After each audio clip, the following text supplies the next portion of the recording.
How to start trading. Trading start कैसे करें, basics क्या क्या चीज़ें हमारे को जानने की ज़रूरत है ट्रेडिंग स्टार्ट करने के लिए। ऑप्शन ट्रेडिंग की हम बात कर रहे हैं। देखो, हमने जो ऑप्शन ट्रेडिंग की पूरी सीरीज शुरू करी है ना, मेरा मेजर मोटिव ये है इसके पीछे कि ऑप्शन ट्रेडिंग को मैं इतना देसी भाषा में समझा पाऊँ, आपको अपना भारतीय हिंदी लैंग्वेज में इतना आसान तरीके से समझा पाऊँ कि गांव में बैठा इंसान जो ज़्यादा पढ़ा लिखा नहीं है वो भी ऑप्शन ट्रेडिंग को अच्छे से समझ पाए। देखो, फाइनेंस जो इंडस्ट्री है ना, ये जो वर्ल्ड है फाइनेंस का, इसकी सबसे बड़ी दिक्कत ये है कि इसको समझाया गया है इतना कॉम्प्लिकेटेड शब्दों का इस्तेमाल करके कि आम आदमी इसको समझ ही नहीं पाता। वो इसको कहता है इतना कौन समझे, छोड़ो यार, अपन नौकरी चाकरी ठीक है। वो समझ पाता नहीं, इसलिए इंटरेस्ट लेता नहीं उसमें, है ना।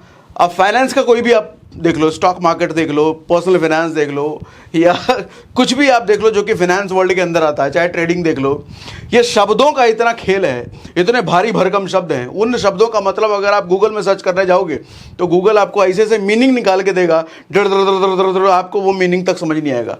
हिंदी सर्च करोगे तो हिंदी में भी ऐसा समझ में आएगा, कुछ पल्ले ही नहीं पड़ने का, मोटा मोटी समझने का, मोटा मोटी कहने का मतलब मेरा ये है।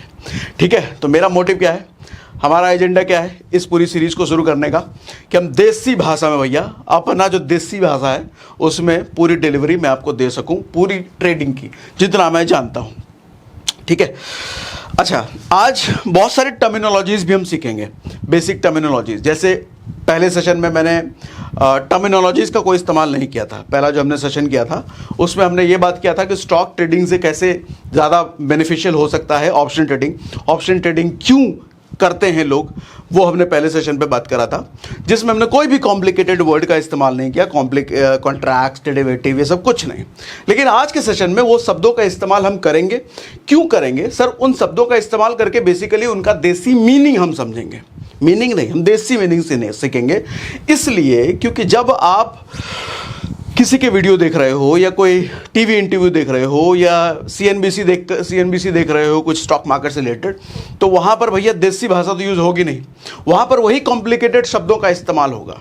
तो आपके लिए उन कॉम्प्लिकेटेड शब्दों का मतलब भी समझना ज़रूरी है, क्योंकि जब वो बोल रहे होंगे तो आप उनकी बातों को समझ पाओ। इसीलिए आज फंडामेंटल्स में वो सारे टर्मिनोलॉजीज जो बेसिक वाले हैं वो सब भी हम सीखने वाले हैं। ठीक है, स्टार्ट करें जी आज के सेशन का। लो, पहली चीज़ तो ये समझो सर कि ट्रेडिंग बिजनेस है और बड़ा पावरफुल बिजनेस है, ये बहुत पावरफुल बिजनेस है, क्योंकि इट इन्वॉल्व्स ह्यूज मनी, और इतना पैसा इन्वॉल्व करता है ये। 75% एनएसई का रेवेन्यू सर ऑप्शन ट्रेडिंग से आता है। एनएसई जो भारत का सबसे बड़ा स्टॉक एक्सचेंज है, उसका 75% रेवेन्यू ऑप्शन ट्रेडिंग से अगर आ रहा है, तो सोच के देखो देश का कितना मोटा पैसा इस ऑप्शन ट्रेडिंग में इन्वॉल्व है, कितने ज़्यादा लोग ऑप्शन ट्रेडिंग में इन्वॉल्व हैं। और जब इतना पैसा इन्वॉल्व है तो मतलब एक चीज़ तो क्लियर है भैया बहुत पावरफुल चीज़ है ये। और कोई भी चीज़ जब पावरफुल होती है तो उसके दो एस्पेक्ट्स निकलते हैं, दो मायने निकलते हैं सर। पावर का बेसिकली दो मायने होता है। पावर अगर सही तरीके से इस्तेमाल किया जाए फिर आपको कहाँ पहुँचा सकती है पावर, सोच नहीं सकते। लेकिन पावर का अगर गलत इस्तेमाल किया तो आदमी खुद को बर्बाद कर लेता है। ऑप्शन ट्रेडिंग भी पावरफुल है सर। सेबी का रिपोर्ट ये कहता है कि 90% लोग लॉस में हैं ऑप्शन ट्रेडिंग में, मगर 10% लोग प्रॉफिट में भी हैं, ये भी कहती है सेबी। मेरे लिए ये फिगर नेगेटिव नहीं है, पॉजिटिव है। रीज़न इसका ये है, देखो मैं कोई एनकरेज नहीं कर रहा कि आपको ऑप्शन ट्रेडिंग करना ही चाहिए, मत करो तो अच्छा है, उन 90% में जाने से बच जाओगे आप। लेकिन हाँ, मैं चूँकि सिखा रहा हूँ, जितना मेरी नॉलेज है आपको शेयर कर रहा हूँ, तो डेटा शेयर करना आपके साथ ज़रूरी है। देखो, दुनिया की कोई भी इंडस्ट्री में ना सक्सेस रेशियो बहुत कम है, 1%, 2%, 5%। और अगर सेबी ही ये कह रही है कि 10% लोग यहाँ प्रॉफिटेबल हैं, तो ये रेशियो बहुत बड़ा है सर। मेरे लिए पॉजिटिव डेटा है, नेगेटिव नहीं है। ठीक है, और आप भी उन 10% में अगर आना चाहो तो सही से सीख करके, इमोशनल मैनेजमेंट करके, वो सारी चीज़ें करके आप सीख सकते हो। डिस्क्लेमर देना ज़रूरी है मेरे लिए। ठीक है, पावर क्रिएटर या डिस्ट्रॉयर, या तो ये क्रिएट करता है पावर या फिर डिस्ट्रॉय कर देगा। डरना जरूरी है सर ट्रेडिंग के गेम में, डरोगे नहीं तो मरोगे निश्चित। कहते हैं ना, डरना छोड़ दो, डर के आगे जीत है। इधर डर के आगे मौत है सर। यहां अगर डरना आपने छोड़ दिया ऑप्शन ट्रेडिंग में तो पक्का मरोगे। एक छोटा सा एग्जांपल शेयर करता हूं रामायण का, आपको सुनो। ये उन दिनों की बात है जब रावण की बीवी मंदोदरी को यह पता चल गया था कि अब रावण की मौत जिस लेडी की वजह से होगी, उस लेडी की शादी हो चुकी है, वो भी विष्णु अवतार से। उनको नहीं पता था कि सीता कौन है, राम कौन है। उनको सिर्फ ये पता था, किसी से पता चल गया था कि भैया रावण की जो मौत होगी किसी लेडी की वजह से होगी, और उनकी शादी हो चुकी है विष्णु अवतार से। तो मंदोदरी बड़ा टेंशन में थी कि अब क्या किया जाए, भैया रावण को बचाया कैसे जाए। तो विभीषण बड़ा समझदार था लंका में, तो विभीषण से डिस्कस किया मंदोदरी ने कि क्या किया जाए इनको बचाने के लिए। तो विभीषण ने सलाह दिया कि समुद्र मंथन में जिस अमृत का इस्तेमाल भगवान शिव ने देवताओं को अमर करने के लिए किया था, वो अमृत अगर हमें कहीं से मिल जाए तो हम भैया रावण को अमर बना सकते हैं। तो मंदोदरी किसी तरीके से वो अमृत का जुगाड़ करके ले आती है। तो मंदोदरी कहती है विभीषण को, भैया अमृत तो मैं ले आई, अब जाके दे दूं अपने पति रावण को, पी करके वो अमर हो जाएंगे। विभीषण बोले ना ना ना, बिल्कुल नहीं। अगर आपने डायरेक्ट उनको अमृत दे दिया और उन्होंने पी लिया तो पापी तो पहले ही है, इतना पाप तो करता ही रहता है दिन रात, वो और ज़्यादा पापी बन जाएगा क्योंकि उसको पता चल जाएगा अब तो मैं अमर हूँ। तो इसीलिए डायरेक्ट नहीं देना। वो जब सोएंगे ना तो उनकी नाभि में हम अमृत को डाल देंगे, जिसकी वजह से उनके पूरे शरीर में अमृत चला जाएगा, लेकिन उनको पता भी नहीं चलेगा कि अमृत है उनकी बॉडी में। लेकिन हाँ, किसी ने अगर नाभि पर वार कर दिया तो वो जो सोर्स है अमृत का वो डिस्ट्रॉय हो जाएगा, फिर भैया रावण नहीं बचेंगे। भगवान राम ने, अगर आपको याद हो, भगवान राम ने जब मारा था तो उसके नाभि पर वार किया था, नाभि में ही वो सोर्स था अमृत का जो मंदोदरी ने दिया था। खैर, तो मैं समझाना आपको ये चाह रहा हूँ सर कि रावण को क्यों नहीं दिया गया वो अमृत डायरेक्टली। डर खत्म हो जाएगा उसका, मौत का डर। वो डर अगर निकल गया तो वो फिर भयंकर पाप करने लग जाएगा।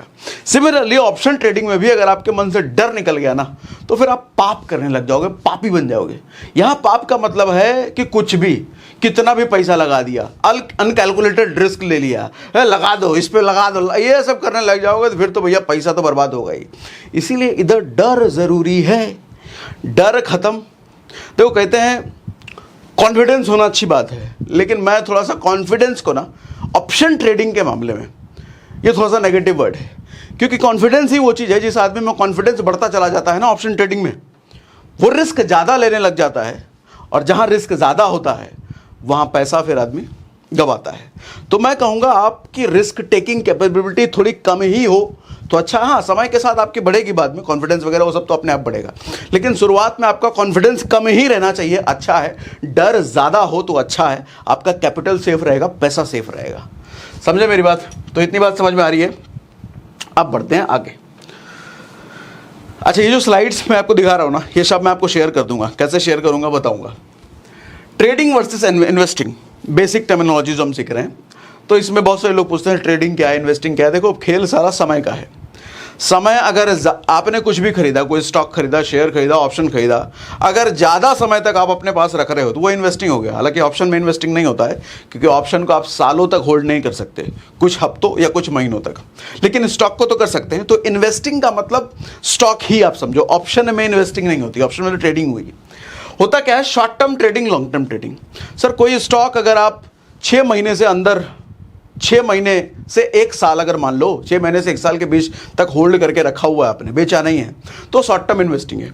1 साल से ऊपर हो गए, 2 साल, 3 साल, 4 साल तक आपने स्टॉक को होल्ड करके रखा हुआ है, तो वो लॉन्ग टर्म इन्वेस्टिंग है। सिर्फ स्टॉक नहीं, कोई भी फंड हो सकता है, म्यूचुअल फंड हो सकता है, कुछ भी हो सकता है। अब ट्रेडिंग बेसिकली 3 टाइप की होती है सर, मोटा मोटी।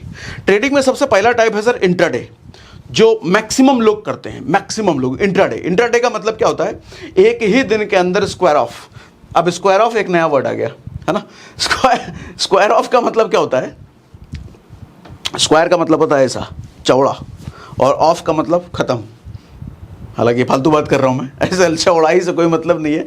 स्क्वायर ऑफ का मतलब होता है डील खत्म करना, डील खत्म, अब कोई डील नहीं है भैया। होता क्या है, जब हम स्टॉक खरीदें या ऑप्शन खरीदें तो हम खरीदते हैं किसी से, कोई हमारे को बेचता है, तो 2 पार्टी इन्वॉल्व है ना, एक बेचने वाला, एक खरीदने वाला। एक ने पैसा दिया, दूसरे ने पैसा लिया, तो एक डील हुई दोनों के बीच। स्क्वायर ऑफ का मतलब होता है वो डील खत्म हो गई। हमने शेयर खरीदा था रिलायंस का, और अब इस रिलायंस का शेयर हमने बेच दिया, दे दिया किसी और को, तो वो डील खत्म हो गई। तो यानी कि वो ट्रेडिंग जो कि एक दिन के अंदर ही खत्म हो जाती है उसको कहते हैं इंट्राडे ट्रेडिंग। अब इंट्राडे ट्रेडिंग में लोग कंफ्यूज होते हैं, स्टॉक ट्रेडिंग में होता है इंट्राडे, क्या ऑप्शन में होता है इंट्राडे? सर इंट्राडे एक दिन के अंदर कोई ट्रेड हो रहा है, चाहे वो स्टॉक में हो चाहे वो ऑप्शन में हो, तो उसको इंट्राडे ट्रेडिंग कहते हैं। अच्छा, इंट्राडे ट्रेडिंग का एक पार्ट होता है स्कैल्पिंग। स्कैल्पिंग क्या होता है? सर एक दिन के अंदर ही कुछ मिनट, कुछ घंटे या कुछ सेकंड्स में अगर आप प्रॉफिट लेके निकल जाते हो, प्रॉफिट या लॉस लेकर के जो भी लेके निकलते हो, तो सर उसको स्कैल्पिंग कहते हैं। मतलब कुछ मिनटों या कुछ सेकंड्स में आउट, खरीदे बेचे खरीदे बेचे खरीदे बेचे, वो स्कैल्पिंग होता है। ठीक, अगला टाइप होता है sir swing trading. Swing trading क्या होता है? आज आपने खरीदा लेकिन आपको लग रहा है नहीं यार बढ़ेगा, प्राइस तो बढ़ेगा, प्राइस तो बढ़ेगा, आज भर शाम तक छोड़ दिया, 3:30 बजे मार्केट क्लोज होता है तो 3:30 तक छोड़ दिया, अगला दिन नहीं अभी बढ़ेगा बढ़ेगा बढ़ेगा, आज छोड़ दिया, कल छोड़ दिया, परसों छोड़ दिया, यानी कि 1-2-3 दिन तक आपको लग रहा है कि अभी मार्केट पॉजिटिव होगा, आपका प्रॉफिट आ सकता है या प्रॉफिट ज़्यादा हो सकता है, किसी भी इंटेंशन से आपने होल्ड करके रखा है 1-2 दिन तक, तो उसको स्विंग ट्रेडिंग कहते हैं। तीसरा ट्रेडिंग होता है सर पोजिशनल ट्रेडिंग। इनकी तादाद सबसे कम होती है सर, सबसे कम, और ये basically real professional pro level traders होते हैं। इसके लिए जानकारी बहुत ज़्यादा चाहिए, तजुर्बा बहुत ज़्यादा चाहिए, रिस्क टेकिंग कैपेबिलिटी बहुत चाहिए, कैपिटल भी अच्छा खासा चाहिए, और ऐसा नहीं कि हफ्ते 2 हफ्ते में आप पोजिशनल बन जाओगे। शुरुआत में तो हर आदमी इंट्राडे और उसमें भी स्कैल्पर होता है, कुछ सेकंड्स वाला खिलाड़ी होता है, लेकिन यही करते करते करते एक दिन आप कुछ सालों बाद देखोगे आप पोजिशनल ट्रेडर बन चुके हो। तो पोजिशनल ट्रेडर क्या होता है? वो कुछ हफ्तों या कुछ महीनों तक होल्ड करके रखता है, जो सौदा उसने खरीदा है, जो ट्रेड उसने लिया है वो होल्ड करके रखा है, बेचा नहीं है, स्क्वायर ऑफ नहीं किया है, उसको पोजिशनल ट्रेडर कहते हैं सर। ठीक है, इतनी बात समझ में आ रही है? नाउ ट्रेडिंग हम किस चीज़ की करने की बात कर रहे हैं सर? यहाँ पर हम स्टॉक ट्रेडिंग की बात तो कर नहीं रहे। क्यों? हमने स्टॉक ट्रेडिंग और ऑप्शंस ट्रेडिंग का सेशन लास्ट में हमने किया था, प्लेलिस्ट हमने बना दिया है, प्लेलिस्ट पर आप क्लिक करके, अभी तो ये दूसरा सेशन है, पहला और दूसरा आपको दिख जाएगा, बाकी हम जितने भी सेशन करेंगे ऑप्शन की सीरीज़ में वो सारे एक ही प्लेलिस्ट में आपके आ जाएंगे। मुझे पता है पिछले सेशन में बहुत सारे लोगों ने कमेंट किया था कि प्लेलिस्ट बना देना, प्लेलिस्ट बना देना, प्लेलिस्ट बना देना, बना दिया प्लेलिस्ट। ठीक है, जो भी आप कमेंट करोगे हर कमेंट की सुनवाई भरपूर होगी सर, सारे कमेंट मैं पढ़ता हूँ, एक ही कमेंट छोड़ता नहीं हूँ, इसलिए जो भी सवाल हो कमेंट में लिखना ज़रूर। अच्छा, अब हर कमेंट का सवाल नहीं, अब हर कमेंट का आपको जवाब भी मिलेगा। कैसे जवाब मिलेगा वो भी सेशन के लास्ट में बताऊंगा। ठीक, ट्रेडिंग हम किस चीज़ का करेंगे सर? ऑप्शंस का। अब ऑप्शन का थोड़ा टेक्निकल मीनिंग समझाता हूँ, देसी मीनिंग तो हमने लास्ट सेशन में समझा दिया, थोड़ा टेक्निकल मीनिंग भी समझो sir. Options means deal between buyer and seller. Option का मतलब सिर्फ और सिर्फ एक डील होता है सर। डील का मतलब क्या? आप सब्जी मंडी में जाते हो ना, 20 रुपये देते हो आलू खरीदने के लिए, 20 रुपये लो और हमको आलू दो, आपने उसको 20 रुपये दिए और बदले में उसने आपको आलू दे दिया, तो सर वो डील हुई। वो इसी डील को सर ऑप्शंस में ले आओ आप। इसी तरह का डील आपके पास ऑप्शन में होता है, सेलर और बायर। उधर सेलर कौन था? आलू वाला सेलर, सब्जी वाला भैया। हम कौन थे? बायर, है ना। तो इसी तरीके से हम यहाँ पर बायर की तरह घुस रहे हैं। हम सेलर भी बन सकते हैं, बायर भी बन सकते हैं, लेकिन हमारे पास कम कैपिटल होता है शुरुआत में, तो हम एज अ बायर एंट्री लेते हैं। तो हम हमें बायर और कोई हमारे को ऑप्शन देगा। ये ऑप्शन देगा क्या, समझाता हूँ। ऑप्शन क्या होता है समझाता हूं, लेकिन फिलहाल ये समझो कि ऑप्शन हमारे पास आया, वो एक डील हुई, जस्ट अ डील। यहां पर कोई फिजिकल शेयर होता नहीं है। जैसे स्टॉक ट्रेडिंग में क्या होता है, हमारे को फिजिकल शेयर मिल जाता है, रिलायंस का, टाटा का, किसी का शेयर आपने लिया, चाहे 1 दिन के लिए, 2 दिन के लिए, लेकिन फिजिकल शेयर आपके रिपोजिटरी में आता है। यहां पर आपके रिपोजिटरी में कुछ नहीं आता, just a deal, just a paper, और इसीलिए इसको कॉन्ट्रैक्ट भी कहते हैं। कुछ लोग इसको कॉन्ट्रैक्ट भी कहते हैं। कॉन्ट्रैक्ट का मतलब डील, डील का मतलब कॉन्ट्रैक्ट। अंग्रेजी meaning simple, normal English, Hindi. अच्छा, एक वर्ड इसको डेरिवेटिव्स भी कहते हैं। ये थोड़ा अलग मीनिंग है, समझो इसका मतलब क्या होता है सर। डेरिवेटिव्स को, वर्ड को तोड़ो तो आपको पता चलेगा। डेरिवेटिव्स का मतलब होता है जो चीज किसी से डिराइव हुई हो। अब लास्ट सेशन में हमने एग्जांपल लिया था सर वर्ल्ड कप का। रियल वर्ल्ड कप जिस स्टेडियम में चल रहा था, वहां आपको स्टेडियम में वर्ल्ड कप देखने के लिए 10,000, 20,000, 50,000, लाख रुपए का टिकट लेकर के वहां देखना होता वर्ल्ड कप। लेकिन same to same world cup हम 300 रुपए का सब्सक्रिप्शन लेके अपने घर में टीवी लगा करके देख लेते हैं, सेम टू सेम।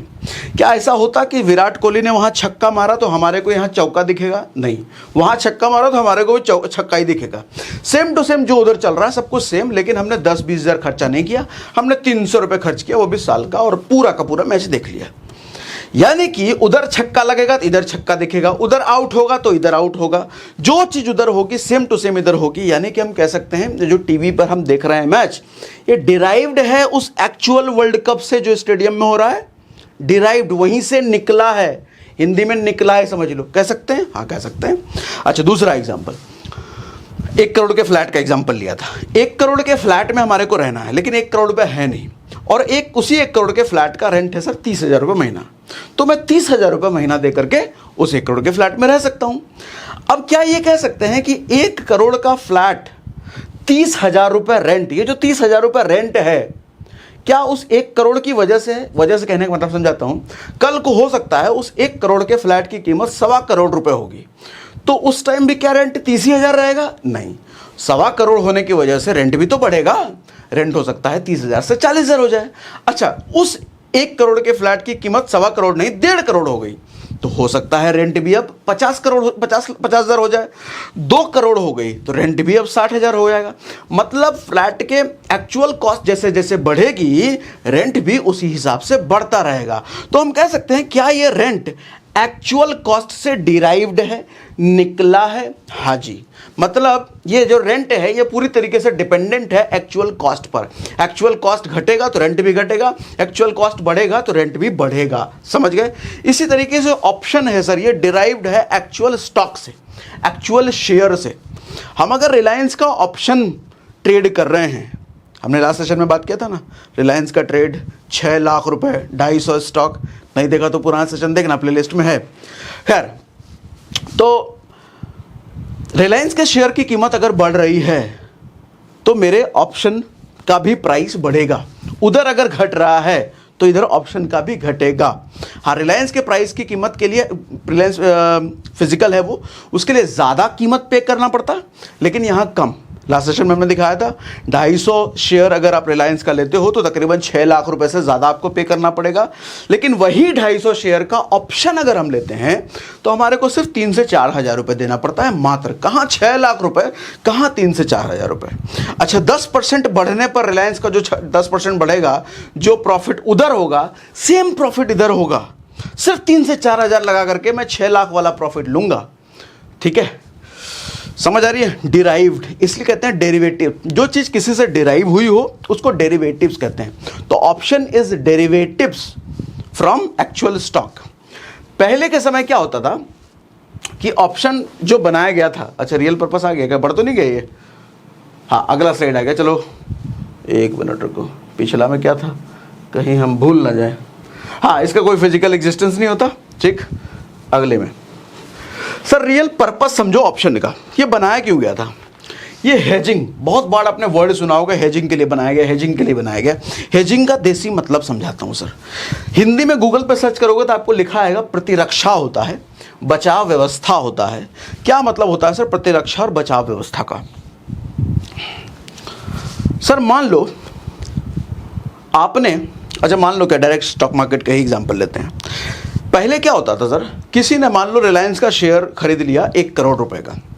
अब 1 करोड़ रुपए का जो रिलायंस का शेयर खरीदा है, तो खरीदने के बाद उसको लग रहा है कि मार्केट गिर भी सकता है। अगर मार्केट गिरा, प्राइस गिरा, तो उसका बड़ा भारी भरकम लॉस होगा, क्योंकि 1 करोड़ का शेयर उसने खरीद रखा है। अच्छा, वो बेच सकता नहीं है क्योंकि इतना बड़ा हो सकता है कि लिक्विडिटी ना हो, खरीदने वाले लोग अवेलेबल ना हो 1 करोड़ का शेयर, ठीक है। तो अब फंस गया, वो क्या करेगा भैया, मार्केट गिर भी सकता है, 1 करोड़ रुपया उसका लगा हुआ है। तो कॉन्सेप्ट आया था सर ऑप्शन। ऑप्शन का पर्पस क्या था कि मार्केट गिर सकता है, तो गिरेगा तो आपका तो लॉस हो जाएगा भैया, क्योंकि 1 करोड़ रुपये लगा हुआ है। स्टॉक ट्रेडिंग अगर कोई कर रहा है तो उसका फायदा कब होगा, जब 1 करोड़ का पैसा जो लगा हुआ है 2500 का रिलायंस का है, जो 2500 से 2600, 2700, 2800, जब रिलायंस की कीमत बढ़ेगी तो वो प्रॉफिट में जाएगा, लेकिन जब कीमत गिरेगी तो वो लॉस में जाएगा। ऑप्शन एक तरीका आ गया कि भैया जब गिरेगा ना आपको डर लग रहा है कि गिरेगा तो आपका नुकसान होगा, तो आप एक काम करो, रिलायंस का ही एफएनओ में ऑप्शन ट्रेडिंग में पुट खरीद लो। आप पुट कब खरीदते हैं?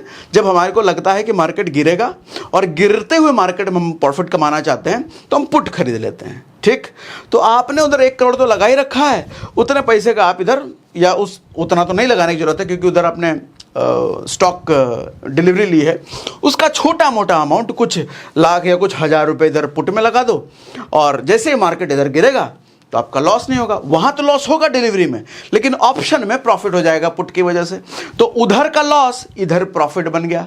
तो हो सकता है कि उधर जितना लॉस आपने किया उतना ही इधर आपको प्रॉफिट हो जाए, तो बराबर बराबर हो गया ना, एवरेज हो गया। उधर आपने 1 करोड़ में हो सकता है कि 80 लाख का लॉस किया और इधर पुट की वजह से 80 लाख का प्रॉफिट हो गया, तो आपका बराबर हो गया। इसी बराबरी को कहते हैं सर हेजिंग। फाइनेंस के वर्ल्ड में इसी को कहते हैं हेजिंग। इसको एवरेजिंग भी आप समझ सकते हो नॉर्मल इंग्लिश में, फाइनेंस में इसको हेजिंग कहते हैं। ठीक, इतना बात समझ में आया? हेजिंग समझ में आया? आज समझ में आया हेजिंग? मुझे कमेंट बॉक्स में लिख के बताइए आज पहली बार अगर हेजिंग समझ में आया हो तो। ठीक है भैया, ये है हेजिंग। तो पहले हेजिंग किया करने के लिए ऑप्शन ट्रेडिंग बनाया गया था कि किसी ने स्टॉक, उसको लग रहा है, डर लग रहा है गिरेगा, तो ऑप्शन लेकर के अपना भैया हेजिंग कर लो, बच जाओगे, आप सेफ हो जाओगे। पहले के टाइम पे ऑप्शन इसीलिए लोग खरीदे थे, लेकिन अब क्या हो गया है, नेकेड ऑप्शन ट्रेडिंग होती है। नेकेड ऑप्शन ट्रेडिंग का मतलब कोई पीछे शेयर नहीं होता भैया। शेयर को बचाने के लिए, शेयर के लॉस, क्या मैं बोल रहा हूँ, शेयर में होने वाले लॉस से बचने के लिए ऑप्शन इस्तेमाल होता था, लेकिन आज शेयर से मतलब ही नहीं है, डायरेक्ट ही आदमी ऑप्शन खरीद रहा है। Put call direct, naked share इसको कहते हैं, बैक्ड बाय शेयर नहीं। डिलीवरी में आजकल जा ही नहीं रहा आदमी, डायरेक्ट स्टॉक ट्रेडिंग। ठीक, इतनी बात समझ में आ रही है? समझा पा रहा हूँ? मुझे कमेंट बॉक्स में लिख के बताइए समझा पा रहा हूँ। मज़ा आ रहा है एकदम देसी में समझा पा रहा हूँ, ईजी लैंग्वेज में तो लिख के बताइए मुझे, ईजी लैंग्वेज समझा पा रहा हूँ, बताओ भैया। ठीक है, अब आगे बढ़ते हैं। हाँ, ये ध्यान से समझो सर, ये वाली स्लाइड और अगली वाली स्लाइड ध्यान समझना, आगे बहुत काम आएगा आपके। बहुत बेसिक सी चीज़ है, लेकिन लोगों को क्लैरिटी नहीं होती है इस पर। Who are seller and buyer? कई बार हम कहते हैं कि ऑप्शन हमने खरीदा, ठीक है हम ऑप्शन बायर हैं, लेकिन हम ऑप्शन बेचेंगे भी तो 1 मिनट बाद, 2 मिनट बाद, 1 घंटे बाद, 2 घंटे बाद बेचेंगे भी तो हम सेलर ही हो गए, तो हम ही बायर, हम ही सेलर हो गए। नहीं, ऐसा नहीं होता। समझाता हूँ। सेलर कोई दूसरी प्रजाति है और बायर हम और आप प्रजाति हैं। समझाता हूँ कैसे। देखो सर, पहले तो ये से समझो, ये दोनों ही बिजनेसमैन है, सेलर भी बिजनेसमैन है, बायर भी बिजनेस है। बस फर्क इतना है कि ये जो सेलर है ये होलसेलर टाइप का आप इसको बिजनेसमैन समझ सकते हो, मतलब बड़ी पूंजी लगा के बैठा है, ज़्यादा माल खरीद के बैठा है, सेलर वो होता है ना। अच्छा, बायर कौन होता है? ये रिटेल बिजनेस ओनर आप इसको समझ सकते हो, मतलब छोटा पूंजी लगा के बैठा है। इज जस्ट लाइक, मैं अगर एक सैमसंग मोबाइल का एग्जांपल लूं, तो सैमसंग मोबाइल का कोई होलसेलर तो होगा, उसने 1 लाख पीस खरीद रखा है सैमसंग मोबाइल का। कोई रिटेलर होगा जो दुकान खोल के रखा है, उसने 10 पीस सैमसंग मोबाइल रखा हुआ है। कहाँ 1 लाख पीस, कहाँ 10 पीस, फर्क बहुत ज़्यादा है। इतना समझ में आ रहा है? लेकिन ये जो रिटेलर है, ये प्रॉफिट, होलसेलर, रिटेलर, ये दोनों ही आपस में डिपेंडेंट है सर। रिटेलर कमाएगा तो होलसेलर कमाएगा, ये बात समझ में आता है? कैसे? क्योंकि रिटेलर का माल बिकेगा तभी तो वो होलसेलर से और लेगा। अच्छा, होलसेलर किसको बेचेगा? रिटेलर को। तो रिटेलर अगर लॉस में है तो होलसेलर भी लॉस में जाएगा, होलसेलर अगर प्रॉफिट में है तो वाइस वर्सा, समझ सकते हो आप। ये exactly same to same option में नहीं होगा। यहां पर क्या होता है सर, ये जो रिटेलर, यहां पे क्या होता है, सेलर और ये जो सेलर है और ये जो बायर है सर, इसकी जेब से पैसा निकलेगा तो ये प्रॉफिट कमाएगा, इसकी जेब से पैसा निकला तो ये प्रॉफिट कमाएगा, इसकी जेब से पैसा निकला तो ये प्रॉफिट कमाएगा। ये समझो आप। यहां पर इसीलिए इसको जीरो सम गेम कहते हैं। जीरो सम गेम कहने का मतलब यहां पर कुछ नई चीज कुछ ऐड नहीं हो रही है। एक लॉस करेगा तो दूसरा प्रॉफिट, दूसरा लॉस करेगा तो पहले का प्रॉफिट। ठीक है, यहां बड़ा इन्वेस्टमेंट होता है सेलर बनने के लिए और यहां पर छोटा इन्वेस्टमेंट होता है। अगली वाली स्लाइड ज्यादा इंपॉर्टेंट है, इसको ध्यान से समझिए। कहां गया? अच्छा सर, ये ध्यान से समझिएगा बिल्कुल। Behaviour of buyer and seller. अच्छा, ये जो बायर और सेलर है ये किस चीज़ का धंधा करेगा सर? ये कॉल और पुट का धंधा करेगा।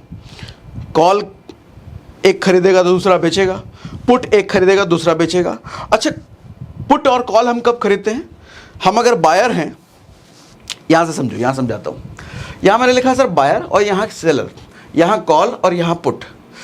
सर ये बायर कॉल कब खरीदेगा? तब खरीदेगा जब इसको लगता है कि मार्केट बुलिश है, यानी कि अगर इसको लग रहा है मार्केट ऊपर की तरफ जाएगा, बायर को मार्केट ऊपर की तरफ जाएगा तो ये कॉल खरीदेगा। यस। अच्छा, सेलर कॉल कब बेचेगा? सेलर का मेन प्रोफेशन क्या है? बेचना। होलसेलर है ना भैया, इसका मेन प्रोफेशन बेचना है। ठीक है। बायर का मेन प्रोफेशन क्या है? खरीदना। खरीद करके क्या करेगा? ये भी बेचेगा, लेकिन ये जो बेचेगा इसको हम स्क्वायर ऑफ कहते हैं। इसने अपना डील को स्क्वायर ऑफ कर दिया, डील को क्लोज करके इसने प्रॉफिट कमाया, लेकिन ये बेच करके प्रॉफिट कमाता है। ये भी खरीदता, ये भी बेचता है, लेकिन इसका बेचना अलग है। इसका बेचना छोटे लेवल पे बेचना है, इसका बेचना बल्क लेवल पे। होलसेलर है ना, ठीक है। तो विल बाय जब इसको लगता है मार्केट बुलिश है, लेकिन ये सेलर कब बेचेगा कॉल? जब इसको लगता है मार्केट बियरिश है। यहां समझिएगा ध्यान से सर। छोटा व्यापारी कॉल कब खरीद रहा है? जब मार्केट लग रहा है ऊपर जाएगा। सेम टाइम पे ये बड़ा व्यापारी कॉल कब बेच रहा है? मार्केट नीचे जाएगा। यानी कि इन दोनों की सोच में फर्क है, सेलर और बायर की सोच में फर्क है। ये खरीद रहा है, इसको लग रहा है ऊपर जाएगा, लेकिन ये बेच रहा है, इसको पता है नीचे गिरेगा। मतलब इसका अनुमान है मार्केट गिरेगा। अरे कॉल बेचो, कॉल बेचो, कॉल बेचो, तभी तो हम प्रॉफिट कमाएंगे, तभी तो सेलर प्रॉफिट कमाएगा। कॉल बेचो, कॉल बेचो, कॉल बेचो। और ये खरीद लेता है उस टाइम पे, इसको लगता है अरे लगता है ऊपर जाएगा। सर यहाँ समझने वाली बात ये है, हालांकि ऑप्शन चेन एनालिसिस में समझाऊंगा डिटेल में मैं इसको, लेकिन मोटा मोटा ये बोल देता हूँ सर। जब कॉल बेचने वाले ज़्यादा अवेलेबल आपको दिखते हैं, ज़्यादा लोग अवेलेबल है मार्केट में, ओआई में, ओआई एनालिसिस करके दिखाऊंगा तो वहाँ दिखेगा। जब ज़्यादा लोग कॉल बेचने वाले हैं, नंबर्स ज़्यादा है वहाँ पर ओआई का कॉल के साइड, तो एक चीज़ समझ में आती है ना भैया, मार्केट गिरने की प्रोबेबिलिटी है, तभी तो ये लोग प्रॉफिट कमाएंगे। हम अगर गलत चीज़ खरीदेंगे, हम मतलब बायर अगर गलत चीज़ खरीद लेगा, तभी तो सेलर प्रॉफिट कमाएगा। समझ रहे हो ना? तो अगर ज़्यादा लोग कॉल बेचने वाले हैं तो समझ जाओ भैया गिर सकता है, नहीं लेंगे अभी हम। अच्छा, इनको जब लगेगा कि मार्केट अभी गिर नहीं उठ सकता है, तो ये कॉल बेचेंगे क्या? क्योंकि कॉल बेचेंगे तो इनका लॉस हो जाएगा ना, ये प्रॉफिट कमा लेगा। कॉल बेच इस टाइम पे ये प्रॉफिट कमा लेगा, तो ये कम करने लग जाएंगे, नहीं बेचेंगे, हम अभी नहीं बेचेंगे, अभी नहीं बेचेंगे, अभी कॉल नहीं बेचेंगे, क्योंकि अभी मार्केट सही में उठ सकता है। सही में उठ गया तो ये बायर कमा लेगा, नहीं अभी नहीं बेचेंगे। सर नंबर वहाँ पे घटने लग जाए कॉल की साइड, समझ लो मार्केट ऊपर उठ सकता है। बहुत मोटा मोटी समझा रहा हूँ आपको, ये ऑप्शन चेन एनालिसिस का सेशन में हम डिटेल में करेंगे इसको। अच्छा, इसका जस्ट वाइस वर्सा, पुट कब खरीदेगा बायर? जब इसको लगता है मार्केट बियरिश है, मतलब नीचे की तरफ गिरेगा। सर सेलर पुट कब बेचेगा? जब मार्केट बुलिश है। इसी तरीके से पुट अगर ज्यादा संख्या में जिस टाइम अवेलेबल है, समझ आ रहा है? अच्छा, बुलिश और बियरिश को समझा देता हूं, उससे पहले बियर एंड बुल समझो। बुल का मतलब क्या होता है सर? सांड। बियर का मतलब क्या होता है? भालू। सांड बड़ी बड़ी सींग होती है, देखा उसको कैसे वार करता है? वो नीचे से ऊपर की तरफ वार करता है। पहले सिंग में फंसाएगा, सिंग में फंसा करके ऊपर उछाल के फेंकता है। बुल का मारने का अटैकिंग स्ट्रेटेजी होता है, नीचे से उठा करके ऊपर फेंको, इसीलिए कहते हैं बुल मार्केट, मतलब मार्केट ऊपर की तरफ जा रहा है। बुल मार्केट, बुलिश मार्केट एक ही बात है। और बेयर जो भालू होता है क्या कहता है? फंसा करके दबा के दबोच के मारता है, तो इसीलिए कहते हैं बेयर, मतलब वो नीचे की तरफ दबा रहा है। बियरिश मार्केट, बुल मार्केट, मतलब मार्केट नीचे की तरफ है। ठीक है, इतनी बात समझ में आ रही है? मजेदार समझाया कि नहीं समझाया? नहीं समझाया तो कमेंट बॉक्स में लिखिए, इसको हम रिपीट भी कर सकते हैं अगले सेशन में। इस बात को, जो भी पार्ट आपको नहीं भी समझ में आता है ना, कमेंट बॉक्स में डिटेल कीजिए, उस वाले पार्ट को हम अगले सेशन में रिपीट भी कर दिया करेंगे। अब भैया हाँ, अब ये चीज समझो सर, पुट खरीदने से पहले ऑप्शन में हम क्या खरीदते हैं? या तो पुट खरीदते हैं, कॉल खरीदते हैं। अच्छा, पुट खरीदने या कॉल खरीदने से पहले मतलब कहने का मतलब हम ऑर्डर प्लेस करते हैं उसका। ये जो ऑर्डर है sir, now understand before placing order. ये ऑर्डर की कैटेगरी समझो सर, कई टाइप के ऑर्डर होते हैं। ऑर्डर में जैसे सबसे पहले होता है मार्केट ऑर्डर। मार्केट ऑर्डर क्या होता है, जब आप पुट या कॉल खरीदने जाओगे ना, जिस भी ऐप में आप जाओगे, हम ये सब करेंगे आगे के सेशन में डिटेल में, लाइव हम करेंगे ये सब। जब आप खरीदने जाओगे तो वहाँ पर ऑप्शन आता है लिमिट ऑर्डर खरीदना है या मार्केट ऑर्डर खरीदना है। फ़र्क क्या होता है, मार्केट ऑर्डर होता है कि मान लो अभी जिस ऑप्शन को आप खरीद रहे हो वो 100 रुपये उसका प्राइस चल रहा है, तो आप बोलते हो हाँ भैया ठीक है 100 रुपये का प्राइस चल रहा है, बढ़िया है, तो आपने मार्केट ऑर्डर पे ही खरीद लिया, मतलब 100 रुपये के प्राइस पे ही वो ऑप्शन आपने खरीद लिया। लेकिन आपको लगता है कि नहीं यार 100 रुपये का प्राइस तो अभी ज़्यादा चल रहा है, ठीक नहीं है, मार्केट गिर सकता है, एक काम करेंगे जब 90 आएगा तब हम खरीदेंगे। तो आपने सेलेक्ट कर लिया, उसी वक्त बटन है लिमिट सेलेक्ट कर लिया और वहाँ पर 90 डाल करके बाय कर दिया। तो अभी तो लेकिन मार्केट 100 पर है, उसकी प्राइसिंग 100 पर चल रही है, 90 पर तो आई नहीं। तो आपने बेसिकली ये कहा उसको, सिस्टम को, कि जब भी 90 पर आएगा आज 3:30 बजे से पहले, उसकी औकात, उसका 3:30 बजे से पहले की उसकी वैलिडिटी है, बंद होने के बाद तो कुछ नहीं, 3:30 बजे से पहले आज जब भी 90 रुपये पर आए मेरा भैया खरीद लेना। तो आपका उस टाइम पे जो ऑर्डर लग गया, उस ऑर्डर को कहते हैं सर ओपन ऑर्डर। अभी वो ऑर्डर ओपन है, मतलब वो ऑर्डर एग्जीक्यूट नहीं हुआ है। वो 90 रुपये जिस ऑप्शन के लिए आप दिए थे, वो 90 रुपये अभी तक उस ऑप्शन के पास गए नहीं है, मतलब खरीदाया नहीं है। मतलब आपने एक ऑर्डर दे दिया है, आएगा तो भैया ले लेना मेरा, हमने बोल दिया तुमको पैसा हमको दे दिए हैं। Open order. अच्छा, ओपन ऑर्डर जब भी 90 रुपये पर प्राइस आ गया उसके बाद वो ऑर्डर एग्जीक्यूट हो जाएगा, तो वो ओपन ऑर्डर खत्म हो जाएगा, ओपन ऑर्डर की कैटेगरी से वो ऑर्डर हट जाएगा। अब वो ओपन नहीं रहा क्योंकि वो एग्जीक्यूट हो चुका ऑर्डर। ठीक। स्टॉप लॉस ऑर्डर, ये बहुत इंपॉर्टेंट है। स्टॉप लॉस ऑर्डर ये तब ऑर्डर लगाया जाता है सर जब आपका ऑर्डर एग्जीक्यूट हो चुका है तब। एक ऑर्डर तो आपने लिमिट या मार्केट ऑर्डर के साथ, जो भी आपका ऑर्डर एग्जीक्यूट हो गया, ओपन में नहीं है, जब एग्जीक्यूट हो गया आपका ऑर्डर, तो एग्जीक्यूट होने के बाद आपने मान लो 90 रुपये पर खरीदा और 90 रुपये पर खरीदा, मार्केट चल रहा है और आपको भैया 2 नंबर आ गया बैठे बैठे। तो 2 नंबर आ गया तो आप चले गए सिस्टम छोड़ करके अपने बाथरूम में और 10 मिनट बाद उधर से आए। अब 10 मिनट में मार्केट में कुछ उछल पुथल हुआ, वो 90 रुपये का प्राइस 50 रुपये पर आ गया, तो आपका तड़ से हो गया ना 40 रुपये का नुकसान। हाँ, आप कहोगे देख करके ये क्या हो गया, मेरा 40 रुपये का नुकसान हो गया।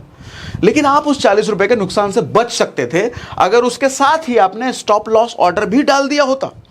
स्टॉप लॉस, अंग्रेजी मीनिंग हिंदी मीनिंग समझो। स्टॉप लॉस मतलब लॉस को रोको, लॉस को रोको। आप उसी टाइम ये कह देते सिस्टम को, वहाँ पे ऑप्शन है कि भैया 90 रुपये पर तो हमने खरीद लिया, लेकिन अगर 80 रुपये पर प्राइस इसका आ जाता है ना 90 से गिर करके, तो इसको बेच देना, क्योंकि ठीक है 10 रुपये का लॉस, लेकिन उससे ज़्यादा लॉस हमको बर्दाश्त नहीं है भैया, 80 रुपये पर आते ही बेच देना।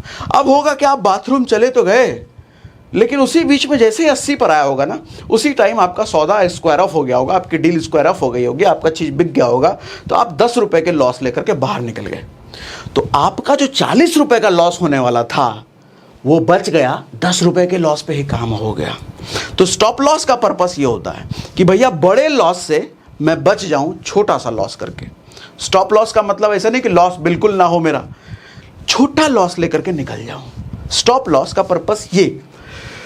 Square off order, square of क्या होता है सर? जैसे हमने बताया, डील को हमारे को ख़त्म करना है, हमने जो खरीदा है उसको बेच देना है, उसको स्क्वायर ऑफ कहते हैं। Sell order, square off order एक ही बात है। ठीक, यहाँ क्या लिखा है मैंने? You need to buy options only lot. हाँ, ये भी समझिए, जब आप कोई ऑप्शन खरीदते हैं ना, तो उस ऑप्शन, एक ऑप्शन आपको नहीं मिलता है, क्योंकि ये अब जैसे रिलायंस का आप खरीदने जाओगे तो 250 शेयर का एक लॉट, अगर आप डिलीवरी में खरीदोगे तो 6 लाख लगेगा, लेकिन वही 250 रिलायंस के शेयर का लॉट इन ऑप्शंस में आपको 3-4 हज़ार रुपये का मिलता है। तो यहाँ पर ऑलवेज लॉट में आपको चीज़ें मिलती हैं, चाहे आप इंडेक्स का लो, चाहे इंडिविजुअली किसी शेयर का लो, आपको मिलेगा लॉट में। किसी का 50 का लॉट है, किसी का 100 का लॉट है, किसी का 150 का लॉट है। हर शेयर का या हर इंडेक्स का लॉट फिक्स है, उतने लॉट में ही आप खरीदते हो। लॉट समझते हो? गुच्छा। अंगूर, आपको एक पीस अंगूर तो नहीं मिलता ना, गुच्छे में मिलता है। ऐसे ही ऑप्शंस में जब आप कोई शेयर खरीदते हो, शेयर तो नहीं कह सकते उसको, लेकिन दिखाने के लिए शेयर ही ना भैया, शेयर का डील, शेयर का कॉन्ट्रैक्ट ये कह लो, शेयर का डेरिवेटिव जब आप खरीदते हो तो आपको गुच्छे में मिलता है। ठीक है भैया? हाँ भैया, आगे बढ़ो, बहुत समझा दिया भैया। हाँ, अब समझो सर, बड़े इंपॉर्टेंट पॉइंट, ऑप्शन एक्सपायरी होता क्या है, जैसे आप मोबाइल रिचार्ज कराते हो ना, तो मोबाइल का रिचार्ज एक एक्सपायरी के साथ आता है, 28 दिन की वैलिडिटी, 36 दिन की वैलिडिटी, उसके बाद ख़त्म हो, चाहे आपका बैलेंस हो ना हो, ख़त्म हो गया। उसी तरीके से हर ऑप्शन एक वैलिडिटी के साथ आता है सर। जैसे ऑप्शंस में वीकली एक्सपायरी होती है, आप बैंक निफ्टी की बात करो तो अब बैंक निफ्टी बुधवार को एक्सपायरी होती है। अब आप कोई भी ऑप्शन खरीद रहे हो, उसकी एक वैलिडिटी है सर, 7 दिन की, 14 दिन की, महीने भर की, उसकी एक वैलिडिटी है। उस वैलिडिटी में आपको लॉस हो प्रॉफिट हो, आपको स्क्वायर ऑफ अपना डील खत्म करना पड़ेगा, बेचना पड़ेगा आपने जो चीज़ खरीदी है। नहीं बेचोगे तो अपने आप ही बिक जाएगा वो, उसकी वैलिडिटी ही उतनी है। तो ऑलवेज एक्सपायरी, इस वर्ड को बोलते हैं सर एक्सपायरी। आपने 7 दिन तक का खरीदा, मान लो आज बृहस्पतिवार है और बृहस्पतिवार को आपने मंडे तक वाला सौदा खरीदा, तो नहीं सॉरी मंडे नहीं, अगले वेडनेसडे तक वाला आपने सौदा खरीदा, ऑप्शन खरीदा, सौदा मतलब ऑप्शन खरीदा, तो अगले बुधवार तक आपको बेचना ही बेचना है, चाहे प्रॉफिट में हो या लॉस में हो। तो अगला बुधवार हो जाएगा आपके ऑप्शन के लिए एक्सपायरी। सर एक्सपायरी का एक अलग ही रेलेवेंस है, अलग ही फ़ायदा है, अलग ही क्रेज़ होता है ऑप्शन ट्रेडिंग में। क्रेज़ क्यों होता है सर? एक्सपायरी ही एक ऐसा दिन होता है जहाँ पर आप मैक्सिमम प्रॉफिट कमा सकते हो, बट वहाँ पर रिस्क लोएस्ट, लॉस लोएस्ट होता है। क्योंकि आप देखते हो जब सब्जी मंडी सुबह सुबह खुलता है ना, तो एकदम ताज़ा ताज़ा सब्जी मिलता है। 20 रुपये का आलू, वो 18 रुपये नहीं करेगा सुबह सुबह, 20 रुपये का है, लेना है तो लो, नहीं तो लो। लेकिन शाम के 6 बजे आप देखोगे, कहेगा भैया 12 रुपये का ले लो ना, 13 रुपये के ले, 15 रुपये के ले लो, क्योंकि उसको समेट के अगले दिन जाना है, वो सड़ जाएगा माल, उसका रात भर में ख़राब हो जाएगा उसका सब्जी वब्जी, इसलिए वो सस्ते में सोच रहा है बेच करके हम निकल जाएँ। सर एक्सपायरी में वही होता है, जितने सेलर्स हैं, अच्छा एक्सपायरी सिर्फ आपके लिए थोड़ी है, सेलर के लिए भी एक्सपायरी है। तो सेलर को भी लग रहा है भैया मेरा माल ख़राब हो रहा है, अब आज आखिरी दिन है, बेच दो सस्ते में। तो जिसका प्रीमियम 100 रुपये होता है ना सर, 100 रुपये का प्रीमियम क्या होता है, वो जब पैसा देते हो ना ऑप्शन खरीदने के लिए, उसको प्रीमियम बोलते हैं यहाँ, है। तो जिसका प्रीमियम 100 रुपये होता है ना, जिस ऑप्शन का प्राइस 100 रुपये होता है ना सर, वो आपको 3 रुपये, 4 रुपये, 5 रुपये, 10 रुपये में मिलता है, इतना सस्ता। तो आदमी इतना सस्ता लगा करके, अच्छा होता क्या है एक्सपायरी के दिन, आप 5 रुपये लगा करके 10 रुपये कमा सकते हो, 20 रुपये कमा सकते हो, एक्सपायरी में ये फ़ायदा होता है।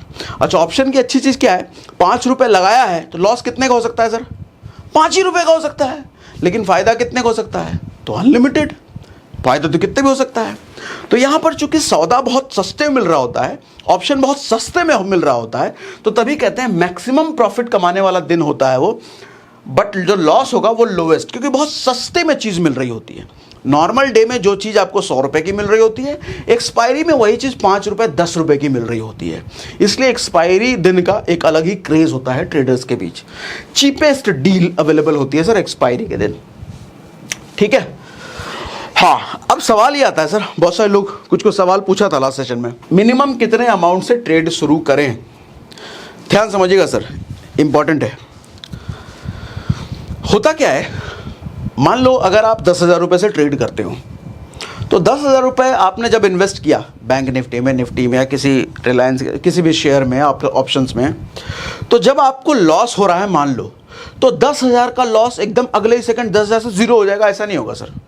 वो 10,000 का पहले 2-3 रुपये घटेगा, फिर 10 रुपये घटेगा, फिर 20 रुपये घटेगा, फिर 100 रुपये घटेगा, मतलब आपको मौका देगा निकलने का। तो मैं ये कहता हूँ कि आपकी जितनी रिस्क टेकिंग कैपेबिलिटी है, जितने पैसों की, मान लो आपको लगता है कि 10,000 रुपये का रिस्क मैं ले सकता हूँ, तो आप 20,000 रुपये से ट्रेड कर सकते हो। अगर आपको लगता है कि नहीं यार 5,000 का मैं रिस्क ले सकता हूँ, तो आप 10,000 से ट्रेड कर सकते हो। मतलब जितने का रिस्क आप ले सकते हो उसके डबल अमाउंट से। डबल अमाउंट से क्यों कह रहा हूँ? क्योंकि आपका अगर लॉस भी हो रहा है तो एकदम से पूरा लॉस हो जाएगा ऐसा नहीं है, लॉस होने में वक्त लगता है, आप एग्जिट मार सकते हो वहाँ से, ठीक है। तो अगर डबल अमाउंट है, अगर प्रॉफिट भी हो रहा है तो थोड़ा अच्छा परसेंटेज, अब जैसे समझो 100 रुपये पर 10% और 1,000 रुपये पर 10%, फ़र्क है ना सर। 100 रुपये पर 10% अगर कमाओगे भी तो 10 रुपये कमाओगे, लेकिन 1,000 रुपये पर अगर 10% कमाओगे तो 100 रुपये कमाओगे। इसीलिए थोड़ा कैपिटल ज़्यादा होता है तो प्रॉफिटेबिलिटी ज़्यादा दिखती है। अच्छा, प्रॉफिटेबिलिटी ज़्यादा तो लॉस भी ज़्यादा, दोनों साथ साथ ना, प्रॉफिट हो सकता है तो लॉस भी हो सकता है, ठीक है, तो जितना आपकी रिस्क टेकिंग कैपेबिलिटी है, जितना पैसा आप गंवा सकते हो, उसका डबल से आप ट्रेड कर सकते हो। लगता है कि मैं 50,000 रुपये मेरा गंवा दूँ तो मैं कोई दिक्कत नहीं है भैया, उतने का रिस्क तो मैं ले सकता हूँ, तो आप 1 लाख से ट्रेड कर सकते हो। ठीक, अगला सवाल आता है सर, कौन से स्टॉक में ऑप्शन ट्रेड करना चाहिए हमारे को? ध्यान से समझिएगा सर, इसका भी ये बड़ा होता है। बैंक निफ्टी में करें, निफ्टी में करें, रिलायंस में करें, टाटा में करें, इस पे करें, उस पे करें, एमसीएक्स में करें, किस में करें? कॉन्सेप्ट समझा देता हूं सर। होता क्या है ऑप्शन में एक कॉन्सेप्ट होता है सर टाइम डिके का। इसको डिटेल में मैं डिस्कस करूंगा आगे के सेशन में डिटेल में, लेकिन अभी ओवरव्यू दे देता हूं। एक कॉन्सेप्ट होता है टाइम डिके का। जब आप कोई ऑप्शन खरीदते हो ना, तो जैसे जैसे समय बीतता है उस ऑप्शन की औकात कम होती चली जाती है। मतलब आपने अगर 100 रुपये दिए हैं उस ऑप्शन को खरीदने के लिए, वो थोड़ी ही देर बाद वो 90 रुपये का रह जाएगा, वो 80 रुपये का रह जाएगा, वो 70 रुपये का रह जाएगा, वो 60 रुपये का रह जाएगा, वो जैसे जैसे समय बीतता चला जाएगा। तो आपको ख्याल ये भी रखना होता है कि कितनी जल्दी से जल्दी आप ऑप्शन ने जो आपने खरीदा है उसको बेच के आप निकलो, प्रॉफिट लेके निकलो, जितनी जल्दी से जल्दी। या लॉस हो रहा है तो लॉस करके भी निकलो जल्दी से जल्दी। जितना ज़्यादा देर तक रखोगे सर, समय बीतने की वजह से उस ऑप्शन की औकात भी छोटी होती चली जाती है। डिटेल में समझाऊंगा, ज़्यादा नहीं समझ रहा, डोंट वरी, डिटेल में इस चीज़ को हम समझेंगे। टाइम वैल्यू, इंट्रिंसिक वैल्यू जब करेंगे तो समझेंगे। तो समय बीतने के साथ औकात छोटी होती चली जाती है। तो आपको यह ध्यान रखना होगा कि मैं उसमें ट्रेड करूंगा जहां पे धड़ ऊपर नीचे सबसे तेज हो, क्योंकि जितना ज़्यादा मार्केट साइड वेज चलेगा, ऐसा ऐसा ऐसा ऐसा साइड जेट चलता जाएगा, समय खामखा आपका जा रहा है, आप बैठे हुए हो, समय ख़राब होने की वजह से आपने जो प्रीमियम पे किया उसकी औकात घटती चली जा रही है और आपका नुकसान वैसे ही होते चलेगा।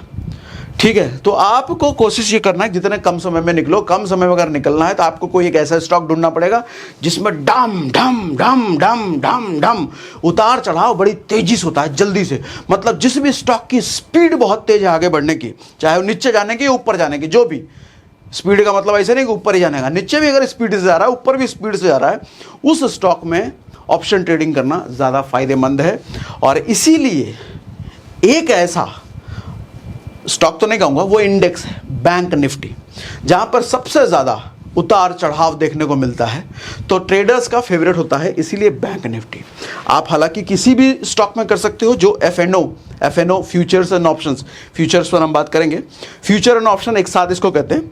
जो भी रजिस्टर्ड है उसमें आप किसी भी स्टॉक में कर सकते हो। मैक्सिमम जितने बड़े बड़े स्टॉक हैं सब उसमें रजिस्टर्ड हैं।